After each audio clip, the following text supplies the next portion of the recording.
അസ്സലാമു അലൈക്കും വറഹ്മത്തുള്ളാഹി വബറകാതുഹു.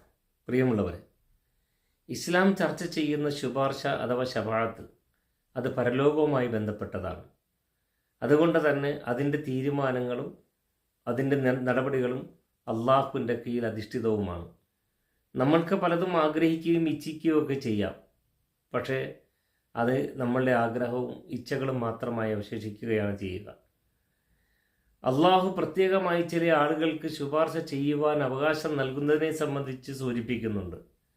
അവർ തന്നെയും ശുപാർശ ചെയ്യുകയില്ല അള്ളാഹു ഇഷ്ടപ്പെടുന്ന ആളുകൾക്ക് വേണ്ടി അല്ലാതെ. വലാ യശ്ഫഊന, അവർ ശുപാർശ ചെയ്യുകയില്ല ഇല്ലാ ലിമൻ ഇർത്തള, അള്ളാഹു ആരെയാണോ ഇഷ്ടപ്പെട്ട് തിരഞ്ഞെടുക്കേണ്ടത് അവർക്ക് വേണ്ടിയിട്ടല്ലാതെ.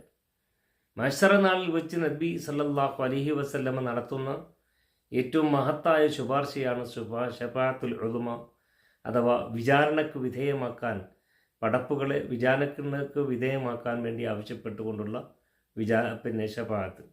അതുതന്നെയും റസൂലുള്ളാഹി സ്വല്ലല്ലാഹു അലൈഹി വസല്ലമ ദീർഘകാലം അള്ളാഹുവിൻ്റെ മുമ്പിൽ സാഷ്ടാംഗം പ്രണമിച്ച് കിടക്കുമ്പോൾ അള്ളാഹു പറയും, ഇർഫഅ റഅസക്, നീ നിൻ്റെ തല ഉയർത്തുക, വഖുൽ യുസ്മ, നീ ചോദിക്കുക അല്ലെങ്കിൽ പറയുക, അത് കേൾക്കപ്പെടും, വസൽ, നീ ആവശ്യപ്പെടുക, തൊഴുത്താത് നൽകപ്പെടും, വഷ്ഫ, നീ ഷഫാഅത്ത് നടത്തുക, തുഷഫ, തീർച്ചയായും ആ ഷഫാഅത്ത് നടക്കപ്പെടുകയും ആ ഷഫാഅത്ത് ലഭ്യമാവുകയും ചെയ്യും എന്ന് നബി സല്ലല്ലാഹു അലൈഹി വസല്ലമയോട് പറയുമ്പോൾ നബി സല്ലല്ലാഹു അലൈഹി വസല്ലമ നടത്തുന്ന ശുപാർശയാണ് ശഫാഅത്തുൽ ഉളുമ.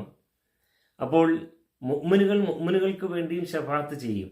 പക്ഷേ ആ ശഫാഅത്തിന് തിരഞ്ഞെടുക്കപ്പെടുന്ന മുഅ്മിനാര്, ഏത് മുഅ്മിന് വേണ്ടിയാണ് ശഫാഅത്ത്, ഇതെല്ലാം അള്ളാഹുവിൻ്റെ അധികാരത്തിലും അള്ളാഹുവിൻ്റെ തൃപ്തിയിലും അള്ളാഹുവിൻ്റെ ഇഷ്ടത്തിനും വിധേയമായിട്ട് മാത്രമായിരിക്കും നടക്കുക. നമുക്കാർക്കും നിർവചിക്കുവാനോ നമുക്ക് പ്രതീക്ഷിക്കുവാനോ കഴിയുന്ന കാര്യങ്ങളിൽ പെട്ടതല്ല അവകളെല്ലാം.